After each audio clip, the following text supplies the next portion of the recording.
예, 내일 모레죠. 그러니까 19일 수요일에 앞서도 말씀드린 것처럼 문재인 정부 들어서 첫 번째 영수회담이 열릴 예정입니다만 제1야당인 자유한국당 대표가 현재까지 거부 의사를 밝힘에 따라서 영수회담 무난히 치러질 수 있을지 관심이 쏠리고 있는데요.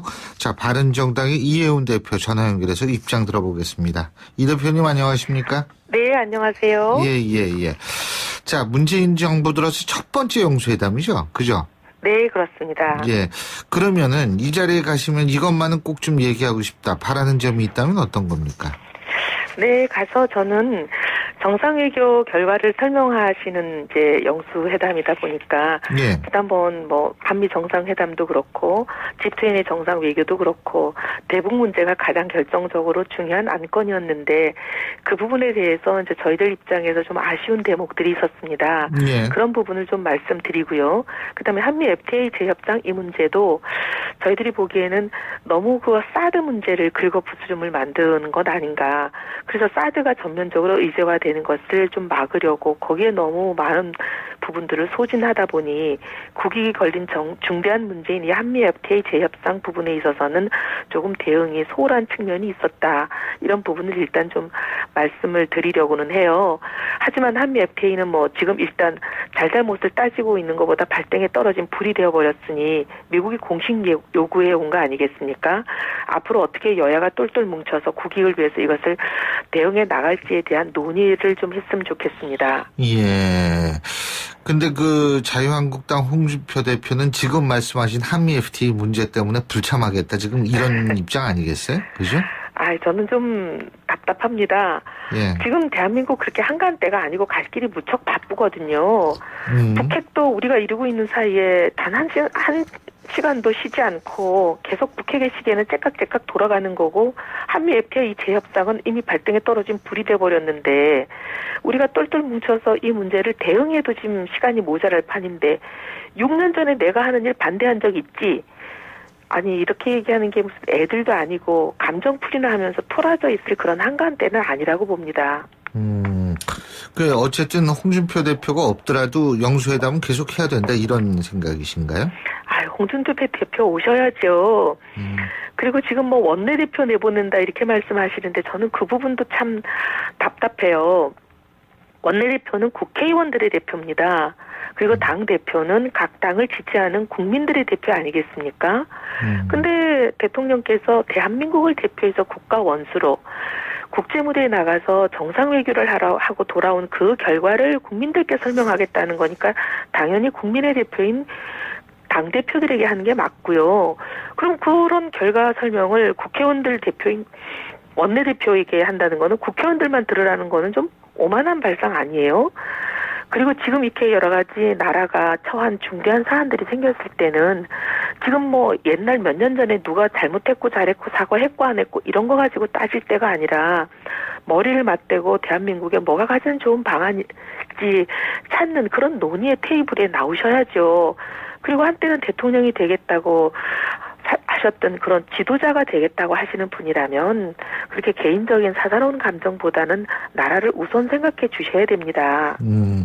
자, 근데 이제 그 한미 FTA 대응 말이에요. 아까 네. 이제 정치권이 똘똘 뭉쳐서 이제 우리가 잘 해나가야 된다 이런 얘기인데 아직까지 근데 구체적으로 어떤 것이 쟁점이 될 것인지가 모습이 드러난 것은 아니잖아요. 그죠? 네, 맞습니다. 예. 근데 그런 상태에서 지금 정부의 대응은 어떻게 해야 된다고 보십니까? 첫째 보면은 그 트럼프 대통령이 인용하는 통계도 좀 사실과 다른 부분들이 있잖아요. 많이 있죠. 예. 예. 일단 자동차 그런 같은 경우에도 부분들부터 좀 틀렸어요. 틀렸고 예. 그리고 전체적인 무역 적자가 나는 그 규모 자체도 상당히 많이 다릅니다. 예. 이거 어떻게 보면 과거 숫자를 알고 계시는 것도 있고 또 일부를 전체로 잘못 오해하고 계시는 부분도 있고 그렇게 사실관계가 오인된 부분들부터 먼저 바로잡아 나가야 이 한미 FTA를 사실 개정 정도가 아니라 전면적인 재협상 원점에서부터 다시 흔들어야 된다고 생각하시는 저 인식부터 바꾸는 게 저는 급선무라고 생각합니다. 참. 그리고 추경 그거 어떻게 되는 거예요? 그 공무원 직원제 하기 위해서 80억 원 있지 않습니까? 그죠? 이거 원안대로 추경 잡혀야 된다라는 게 이제 더불어민주당의 입장이고, 네. 그 여당 계속 버티면 어떻게 되는 겁니까? 근데 이게 이제 저희들 경우에는 일자리가 사회적 서비스 일자리가 한 6만 개 있고요.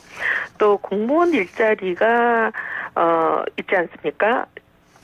12,000개. 예. 근데 이 공무원 일자리의 경우에 다 반대하는 게 아니라 공무원 일자리 중에서 보면 사회복지를 담당하는 분들, 소방관, 가축방역관, 재난안전을 담당하시는 분들 이런 직역에 있어서는 추가로 증원하는 게 좀 필요하다라고 저희들은 처음부터 공감한다고 말씀드렸고 공감 여전히 합니다.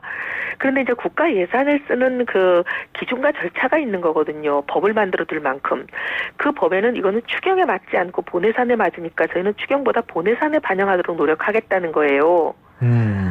그래도 아무리 그렇지만 이게 예산을 사용하는 법을 만들어둘 만큼 이 예산은 굉장히 그 기준과 원칙에 따라서 철저하게 집행을 해야 되니까 거기에 맞게 집행하자라는 게 저희들 생각입니다. 예. 그리고 사회적 서비스 일자리 6만 개 정도는 저희가 이번 추경에 반영하는 부분도 반대하지는 않고요. 그리고요, 또 한 가지, 이 박근혜 정부 민정비서관실에서 작성한 것으로 보이는 그 메모 있지 않습니까? 네네. 국정농단 관련 메모 공개로 지금 파문이 일고 있는데, 네. 이거 어떻게 보고 계십니까? 저는 이제 뭐 공개에 대해서 적절했냐 안 했냐 여러 가지 이제 논란은 있는 상황인데요. 이미 이제 공개가 돼버리지 않았습니까? 예. 이런 상황에 남은 일은 특검이 이 문건들을 누가 작성했는지, 언제 작성했는지, 그다음에 이게 이제 자기 생각인지 아니면 실제로 지시 받은 거를 했는지 등등 작성의 경위나 배경 등을 철저히 조사하는 게 굉장히 중요하다고 봅니다. 그래야만 이게 국정농단 사건의 실체를 규명하는 데 도움이 되지 않겠습니까? 물론 뭐 지금 특검이 사람도 몇 명 없고 인력과 시간의 제약이 있겠다고 보이긴 하지만 뭐 어떤 방법을 강구하든 국정농단 사건의 핵심 쟁점이 바로 삼성 경영권 승계하는 과정에서 유착이 있었냐 없었냐, 서로 대가성이 있었냐 없었냐 이거고, 그다음 또 하나 중요한 기둥이 문학의 블랙리스트 아니겠어요?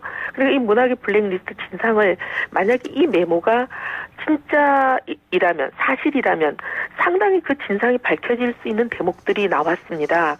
그래서 이 문건의 진위 여부, 작성자, 작성 시점, 경위 이런 것들을 밝히면 사실 국정농단의 상당한 실체가 규명될 수 있는 중대한 자료들이라고 보고 이 자료들부터 먼저 확인하는 작업이 필요하다고 봅니다. 그렇군요. 그리고 한 가지 더 이거 뭐 이혜원 대표께서는 뭐 정책의 대표적인 경제통이시니까 제가 여쭤보는데 왜 최저임금 올린 거 있죠? 16.4% 그래서 7,530원 된 거. 이 부분 가지고 의견이 좀 대립되고 있거든요.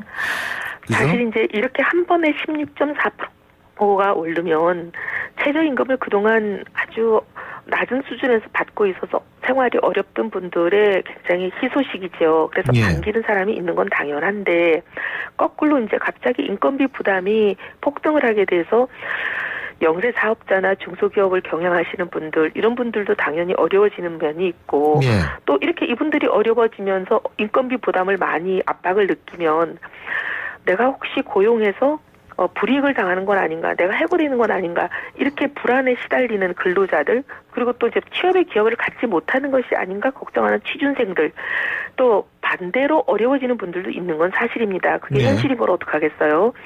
그래서 정부가 지금 3조 원이나 되는 재원으로 이런 분들을 도와주려고 부담 완화를 지원하겠다고는 하지만 앞으로 계속 최저임금이 이런 식으로 대폭적으로 수년간 오르면 지금 정부가 얘기하는 목표치까지 가려면 이런 일들이 계속 지속이 돼야 되거든요. 이 정도 폭으로 계속 올라야 됩니다. 근데 이것을 계속 재정 부담으로 매년 메우는 것은 이게 상당히 어렵습니다. 그래서 이미 오른 거야 되돌릴 수는 없죠. 결론을 그렇게 내렸으니까. 그런데 내년 내후년에도 이런 식의 대폭적인 최저임금을 단행하는 것에 대해서는 앞으로 수혜를 좀 완만하게 조절해 나가는 것이 보다 현명한 방법이 아닌가 생각합니다. 그걸 완만하게 조절한다라는 거는 상승폭을 조절해야 된다? 조금 더 우리가 감내할 수 있는 범위 내로. 예.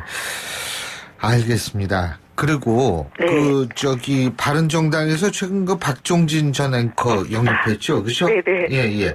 근데 인재 영입 위원은 자유한국당 의원이 될 것이다 이런 얘기가 나오는데 이거 사실이에요? 인재 영입 의원이라는 거, 예. 2호. 저희가 예. 자유한국당 의원님들 중에서 이제 저희와 그런 얘기를 하고 계시는 분들이 몇 분이 있는 게 그게 소문이 나간 모양입니다. 그리고 근데 다른 자유한국당만이 아니라 다른 당에 계시는 의원님들도 저희랑 그런 얘기를 하고 계시는 분은 있기 때문에 뭐 자유한국당만에 국한된 상황은 아닙니다. 근데 인재 영입이라는 것은 사실 뭐 인사는 다 그렇지만 잘 아시다시피 99% 돼 있을 때도 말씀드리긴 어렵고 100% 돼서 확정 발표할 때만 말씀드리는 게 좋은 걸로 저는 그렇죠. 그렇게 생각하고 있습니다. 예, 예. 네. 그렇군요. 미리 말이 나가는 거는 예. 결코 좋은 일은 아니라고 생각하고 있습니다. 예, 알겠습니다. 그리고 요새 네. 그 추미애 대표 보면은 상당히 강경한 행보를 하고 있지 않습니까? 국민의당을 향해서 굉장히 발언 수위가 높아지고, 그래서 청와대 임종석 비서실장이 대리 사과를 하는 일까지 벌어졌는데, 어떻게 같은 여성 당대표로서 어떻게 보고 계십니까? 사실 뭐 정치를 하다 보면 어떤 국면에서는 강경한 행보, 어떤 국면에서는 또 포용적이고 부드러운 리더십을 보여야 될 예. 믹스가 필요하긴 한데, 최근에 이제 우리 추미애 대표님 경우는 여당의 대표이시고 전국에 경색이 돼 있는 상황에서는 그 물꼬를 트고 포용함으로써 푸는 역할을 좀 감당해 주시면 좋았을 텐데.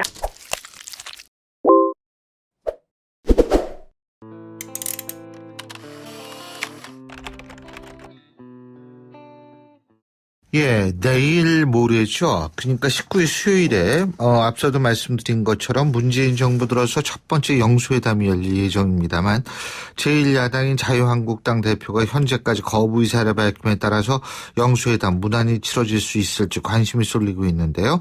자, 바른정당의 이해운 대표 전화 연결해서 입장 들어보겠습니다. 이 대표님 안녕하십니까? 네, 안녕하세요. 예. 자, 문재인 정부 들어서 첫 번째 영수회담이죠. 그죠? 네, 그렇습니다. 예. 그러면은 이 자리에 가시면 이것만은 꼭 좀 얘기하고 싶다. 바라는 점이 있다면 어떤 겁니까? 네, 가서 저는 우리가 똘똘 뭉쳐서 이 문제를 대응해도 지금 시간이 모자랄 판인데 6년 전에 내가 하는 일 반대한 적 있지? 아니 이렇게 얘기하는 게 무슨 애들도 아니고 감정풀이나 하면서 토라져 있을 그런 한가한때는 아니라고 봅니다. 그 어쨌든 홍준표 대표가 없더라도 영수회담은 계속 해야 된다 이런 생각이신가요? 홍준표 대표 오셔야죠. 그리고 지금 뭐 원내대표 내보낸다 이렇게 말씀하시는데 저는 그 부분도 참 답답해요. 원내대표는 국회의원들의 대표입니다. 그리고 당대표는 각 당을 지지하는 국민들의 대표 아니겠습니까?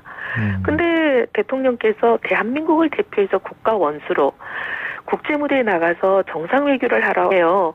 하지만 한미 FTA는 뭐 지금 일단 잘잘못을 따지고 있는 것보다 발등에 떨어진 불이 되어버렸으니 미국이 공식 요구해 온 거 아니겠습니까? 앞으로 어떻게 여야가 똘똘 뭉쳐서 국익을 위해서 이것을 대응해 나갈지에 대한 논의를 좀 했으면 좋겠습니다. 예. 근데 그 자유한국당 홍준표 대표는 지금 말씀하신 한미 FTA 문제 때문에 불참하겠다. 지금 이런 입장 아니겠어요? 그죠? 저는 좀 답답합니다. 예. 지금 대한민국 그렇게 한가한 때가 아니고 갈 길이 무척 바쁘거든요. 북핵도 우리가 이루고 있는 사이에 단 한 시간도 쉬지 않고 계속 북핵의 시계는 째깍째깍 돌아가는 거고 한미 FTA 재협상은 이미 발등에 떨어진 불이 돼버렸는데 정상외교 결과를 설명하시는 이제 영수회담이다 보니까 예. 지난번 뭐 한미 정상회담도 그렇고 G20의 정상외교도 그렇고 대북 문제가 가장 결정적으로 중요한 안건이었는데 그 부분에 대해서 이제 저희들 입장에서 좀 아쉬운 대목들이 있었습니다. 예. 그런 부분을 좀 말씀드리고요. 그다음에 한미 FTA 재협상 이 문제도 저희들이 보기에는 너무 그 사드 문제를 긁어부스럼을 만드는 것 아닌가. 그래서 사드가 전면적으로 의제화되는 것을 좀 막으려고 거기에 너무 많은 부분들을 소진하다 보니 국익이 걸린 중대한 문제인 이 한미 FTA 재협상 부분에 있어서는 조금 대응이 소홀한 측면이 있었다. 이런 부분을 일단 좀 말씀을 드리려고는 하고 돌아온 그 결과를 국민들께 설명하겠다는 거니까 당연히 국민의 대표인 당대표들에게 하는 게 맞고요. 그럼 그런 결과 설명을 국회의원들 대표인 원내대표에게 한다는 거는 국회의원들만 들으라는 거는 좀 오만한 발상 아니에요? 그리고 지금 이렇게 여러 가지 나라가 처한 중대한 사안들이 생겼을 때는 지금 뭐 옛날 몇 년 전에 누가 잘못했고 잘했고 사과했고 안 했고 이런 거 가지고 따질 때가 아니라 머리를 맞대고 대한민국에 뭐가 가장 좋은 방안인지 찾는 그런 논의의 테이블에 나오셔야죠. 그리고 한때는 대통령이 되겠다고 하셨던 그런 지도자가 되겠다고 하시는 분이라면 그렇게 개인적인 사사로운